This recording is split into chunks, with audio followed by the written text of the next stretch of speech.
lagi di Cahaya Hati Indonesia dan terima kasih yang masih bersama kami. Kita masuk ke dalam tema kita yang ketiga. Ini Masya Allah hari ini Insya Allah yang menyaksikan dari awal sampai akhir banyak ilmu yang kita dapatkan ya. Tema kita yang ketiga adalah kesalahan jadi kebiasaan, hati-hati. Siapa yang sering berbuat salah, jadi kebiasaan ini akan jadi bala buat kita ya. Insya Allah akan dibahas oleh guru kita yang dimuliakan Allah Subhanahu Wa Taala, Al Ustadz Hasan Kosasi. Allahumma sholli ala Sayyidina Muhammad.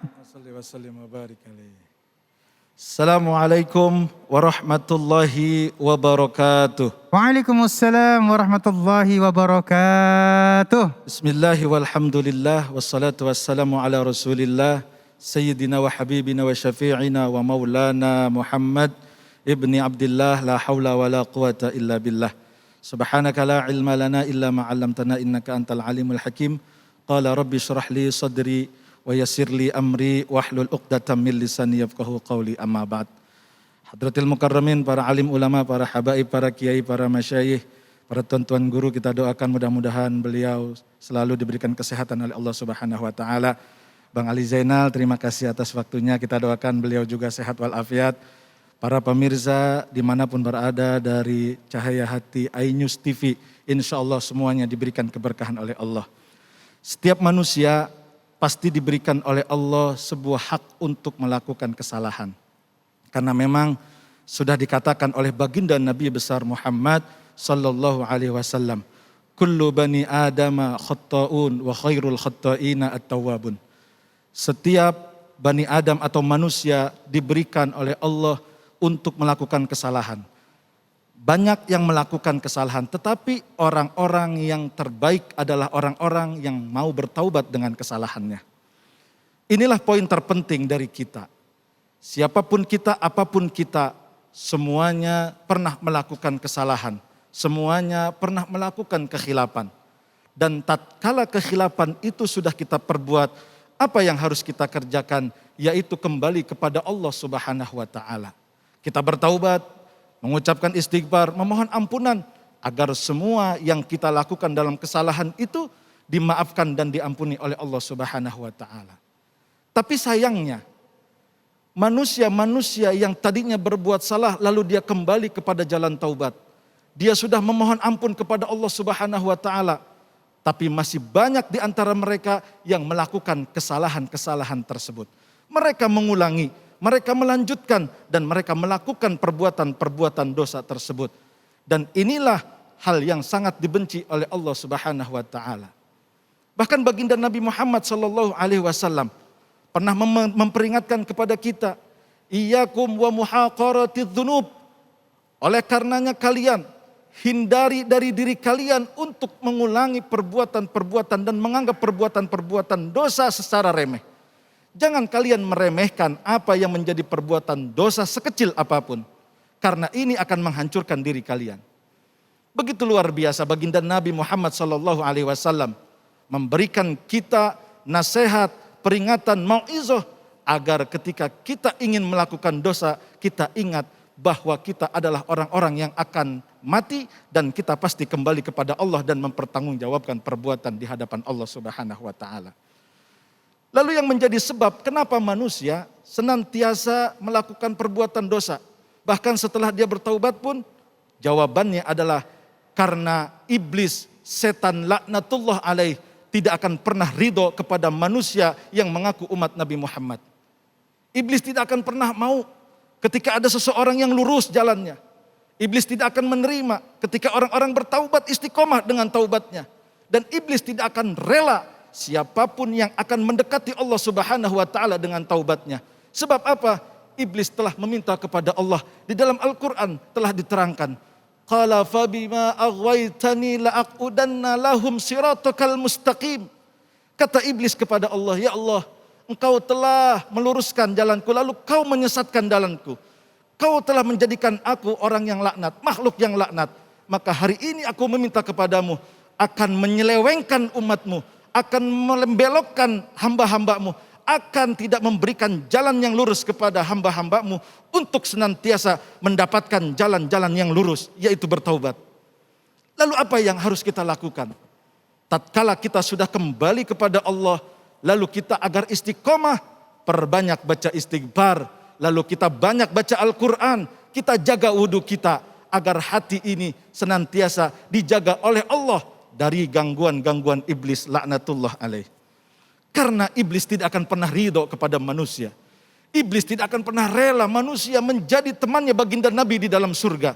Mereka akan menyeret, mereka akan berusaha membawa, mereka akan berusaha untuk menjurumuskan manusia-manusia kepada lembah jurang neraka. Oleh karenanya, manusia memiliki hati yang sangat lemah, memiliki hati yang sangat rapuh. Kita diperintahkan oleh para ulama untuk berdoa di dalam setiap tahiyat akhir kita. Ya muqallibal qulub, tsabbit qalbi ala dinika wa ala ta'atika wa ibadika salihin. Wahai zat yang membolak-balikan hati, jadikan kami tetap istiqomah terhadap hidayah kami. Kami tetap istiqomah dengan taubat kami. Kami tetap istiqomah dengan amal soleh kami. Dan golongkan kami menjadi orang-orang yang saleh, orang-orang yang penuh dengan ridhomu. Oleh karenanya jangan putus asa. Pemirsa iNews dimanapun berada, jadilah kita orang-orang yang menjaga taubat kita dengan senantiasa beristighfar, dengan senantiasa salat 5 waktu, dengan senantiasa menjaga wudhu agar taqarrub ilallah, hubungan kita kepada Allah Subhanahu wa taala dijaga dan dilestarikan serta diistiqomahkan. Hidayah sangat mahal, taubat sangat mahal. Jangan pernah kita palingkan taubat dan hidayah ini dari Allah Subhanahu wa taala hanya karena mengikuti ajakan dan jerumusan setan. Kita orang-orang yang butuh hidayah kepada Allah Subhanahu wa taala. Kita orang-orang yang senantiasa membutuhkan ampunan Allah. Jangan pernah lagi kita mau memasukkan diri kita kepada jurang yang sangat hina yang bernama dosa, yang bernama maksiat. Oleh karenanya, mari sama-sama kita dawamkan membaca kalimat istighfar. Kita dawamkan wudhu setiap saat, kita dawamkan sholat 5 waktu. Sebab kata Imam Ghazali radhiyallahu dan karamallahu wajhah, bahwa orang-orang yang senantiasa menjaga sholatnya, menjaga wudhunya, menjaga istighfarnya, setan tidak akan pernah mau untuk menjerumuskannya. Setan tidak akan pernah mampu untuk menyelewengkan hatinya. Setan tidak akan pernah bisa untuk melemahkan hatinya. Karena ada malaikat yang menjaga. Karena ada Allah yang menjaga. Karena hatinya dijaga oleh Allah Subhanahu wa taala dengan sebab wudhu dan salat. Dan salat itulah nanti yang akan menyelamatkan kita dari jurang neraka. Oleh karenanya, jangan permainkan taubat. Oleh karenanya, jangan permainkan ampunan Allah. Dan kita adalah orang-orang yang pernah salah, tapi kita tetap diberikan ampunan oleh Allah. Kita tetap diberikan kesempatan untuk meminta ampun kepada Allah. Innallaha ghafurur rahim. Allah zat yang maha memberikan ampunan dan zat yang maha belas kasih terhadap dosa-dosa hambanya. Ini harus menjadi catatan penting. Ini harus menjadi kalimat yang penting. Bahwa taubat akan bisa mengakhiri semua kemaksiatan dan dosa kita. Baginda Rasul memesankan kepada kita dalam sabdanya, wa atbi'is sayyi'atal hasanata tamhuha. Ikutilah olehmu, ikutilah oleh kalian perbuatan salah oleh kebaikan, perbuatan dosa dengan taubat. Ikutilah perbuatan yang buruk dengan perbuatan yang baik. Dengan harapan ketika kita berbuat salah, ketika kita berbuat maksiat, ketika kita berbuat dosa, lalu kita mengikuti dengan kebaikan, mengikuti dengan amal soleh, mengikuti dengan istiqomah, mengikuti dengan apa yang dikatakan oleh baginda Nabi untuk menjaga hidayah.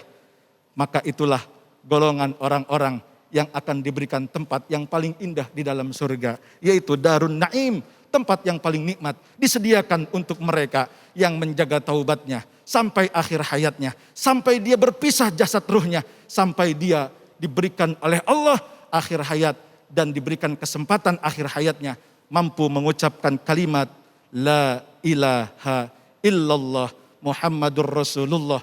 Dan pada akhirnya kita digolongkan oleh Allah karena taubat kita, karena ampunan kita kepada Allah, karena kita memohon kepada Allah untuk mendapatkan ampunan. Sehingga kita digolongkan ibadus salihin, menjadi hamba-hamba yang saleh, yang menjaga dirinya, menjaga kesuciannya untuk tidak berbuat jorok, untuk tidak berbuat kotor, untuk tidak berbuat dosa, untuk tidak melakukan perbuatan-perbuatan yang akan menjerumuskan kita ke dalam jurang neraka. Na'udzubillah, tsumma na'udzubillahi min dzalik.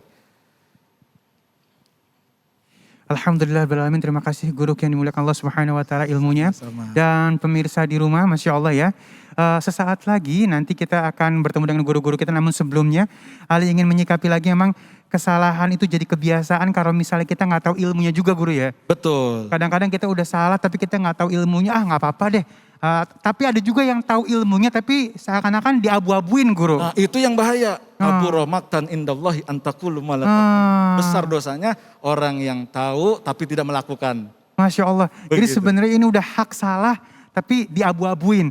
Makanya ada sebuah kalimat kalau misalnya seorang guru melakukan kesalahan lebih besar dosanya daripada murid, bener gak guru? Betul. Masya Allah. Lebih besar dosanya itu. Lebih besar karena dia tahu tapi dia ngeles-ngeles gitu ya guru ya. Iya Bang. Mudah-mudahan kita terjaga dari itu ya Bang Ali. Baik. Mudah-mudahan kita terjaga dari perbuatan. Amin ya Allah, amin, Amin, ya Allah, ya amin, Allah. amin. Dan biasanya yang namanya kesalahan ini memang enak dikerjainnya. Betul. Dan kalau udah keenakan, akhirnya kadang-kadang ada excuse di dalam diri kita kan guru kan ya. Udah nggak apa-apa kali kalau sekali 2 kali mah. Habis itu 3 kali, 4 kali, 5 kali, 6 kali. Nah itu godaan setan. Itu yang tidak boleh. Itu nggak boleh ya? Tani wa'akudanna siratakal mustaqim. Itu akan diselewengkan oleh setan dari jalan Allah yang lurus. Karena apa? Menganggap sekali mah nggak apa-apa, 2 kali nggak apa-apa. Akhirnya terjadi 3, 4 sampai 100 kali. Nauzubillah min zalik. Baik, terima kasih guruku ilmunya Sama-sama, ya. Bang Ali. Yang saat ini masih terjerembab di dalam kesalahan termasuk Ali juga. Yuk sama-sama kita taubatan nasuha. Amin, Minta ya Rabb. ampun namanya Allah. Semoga kita diberi kekuatan untuk tidak melakukan kesalahan tersebut lagi ya. Dan baik, insya Allah sesaat lagi kita akan bertemu dengan guru-guru kita yang dimuliakan Allah Subhanahu wa taala. Kita akan menjawab pertanyaan-pertanyaan yang sudah masuk melalui media sosial kita. Jangan kemana-mana, tetap bersama kami di Cahaya Hati Indonesia.